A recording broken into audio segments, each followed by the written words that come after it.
अंगणवाडी सेविका व अंगणवाडी मदतनीस यांचे मानधन तसेच प्रोत्साहन भत्ता अदा करण्याकरिता एक अत्यंत महत्त्वाचा जी.आर. शासन निर्णय हा आला आहे मित्रांनो. तो आपण जाणून घेणार आहोत नेमकी जी.आर. शासन निर्णय हा काय तो सर्वच आपण जाणूनच घेणार आहोत. पण तत्पूर्वी जर का तुम्ही चॅनलवर नवीन असाल तर नक्कीच आपल्या चॅनलला सबस्क्राईब करून घ्या, जेणेकरून नवीन व्हिडिओ तुमच्यापर्यंत पोहोचत राहतील. तर जराही वेळ न घालवता आपण व्हिडिओला सुरुवात करूया. संपूर्ण अपडेट काय सर्वचे सर्व आपण जाणून घेऊयात. अंगणवाडी सेविका व अंगणवाडी मदतनीस यांचे मानधन व प्रोत्साहन भत्ता अदा करण्याकरिता निधी वितरित करण्याबाबत म्हणजेच मित्रांनो आपण या ठिकाणी पाहू शकता की अंगणवाडी सेविकाताई तसेच मदतनीसताई आहेत ते यांचे जे काही मानधन आहे तसेच प्रोत्साहन भत्ता जो काय आहे तो अदा करण्याकरिता निधी हा वितरित करण्याबाबतचा हा जो काय आहे तो अत्यंत महत्त्वाचा जी.आर. शासन निर्णय हा आला आहे. आपण या ठिकाणी पाहू शकता महाराष्ट्र शासन महिला व बालविकास विभाग यातर्फे हा जी.आर. शासन निर्णय हा आला आहे. आपण या ठिकाणी शासन निर्णय क्रमांक पाहू शकता एकात्मिक बालविकास 2026 प्रत क्रमांक 60/6 असा आहे. चला तर जराही वेळ न घालवता आपण संपूर्ण अपडेट संपूर्ण शासन निर्णय नेमकी निधी हा किती वितरित केला जाणार आहे तो सर्व जाणून घेऊयात.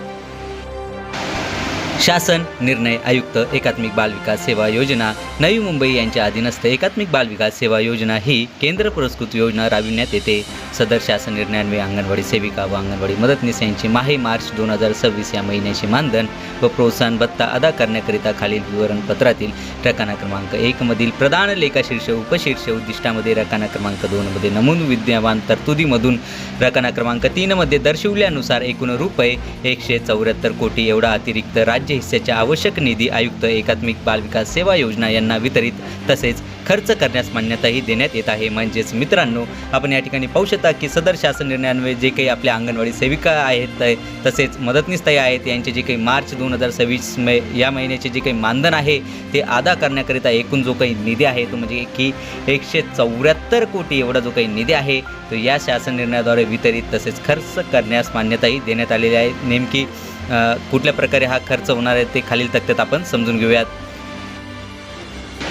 चला तर यामध्ये आपण सर्वप्रथम लेखाशीर्ष म्हणजेच की संगणक संकेतांक जो काय आहे तो आपण पाहूयात. यामध्ये सर्वात पहिले जे काही लेखाशीर्ष आहे ते म्हणजे की 2236 पोषण आहार 02 पोषक अन्न व पेय यांचे वितरण 101 विशेष पोषण आहार कार्यक्रम 0805 अंगणवाडी सेवा अतिरिक्त राज्य हिस्सा एकूण 100% 2236 19 45 02 मजुरी यासाठी एकूण अर्थसंकल्पित केलेला जो काही निधी आहे एकूण म्हणजेच की विद्यमान तरतूद जी काय आहे 2025 ते 26 मधील ती म्हणजे की 1021 कोटी एवढी जी काय आहे ती अर्थसंकल्पित केलेली आहे. आणि या शासन निर्णयाद्वारे जो काही वितरित करावायचा निधी आहे एकूण तो म्हणजे की 174 कोटी एवढा जो काही निधी आहे तो या शासन निर्णयाद्वारे हा वितरित केला जाणार आहे. चला तर मित्रांनो याबद्दलची आणखी अपडेट आपण जाणून घेऊयात. पण तत्पूर्वी जर का तुम्ही चॅनलवर नवीन असाल तर नक्कीच आपल्या चॅनलला सबस्क्राईब करून घ्या, जेणेकरून नवीन व्हिडिओ तुमच्यापर्यंत पोहोचत राहतील. चला तर संपूर्ण अपडेट आपण पाहूयात.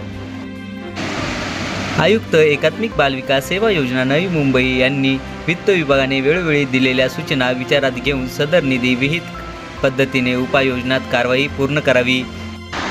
तसेच सदरचा शासन निर्णय हा वित्त विभागाने अर्थसंकल्पीय वितरण प्रणालीवर उपलब्ध करून दिलेल्या तरतुदीनुसार निर्गमित करण्यात येत आहे. तसेच सदरचा शासन निर्णय हा महाराष्ट्र शासनाच्या www.maharashtra.gov.in या संकेतस्थळावर उपलब्ध करण्यात आला असून त्याचा संकेतांक हा 2026041029552730 असा आहे. म्हणजेच मित्रांनो जर का तुम्हाला हा जो काही जी.आर. आहे शासन निर्णय आहे हा जर का डाउनलोड किंवा क्रॉस चेक हा जर का करायचा असेल तर ही जी काही आपली महाराष्ट्र शासनाची ऑफिशियल वेबसाईट आहे यावर जाऊन तुम्ही डायरेक्टली हा जी.आर. डाउनलोड करू शकता. करायला जमला नाही तर काय हरकत नाही, व्हिडिओच्या खाली डिस्क्रिप्शन बॉक्समध्ये मी आपल्या टेलिग्राम चॅनलची लिंक दिली आहे, तिथून तुम्ही याबद्दलची सविस्तर PDF डाउनलोड करू शकता.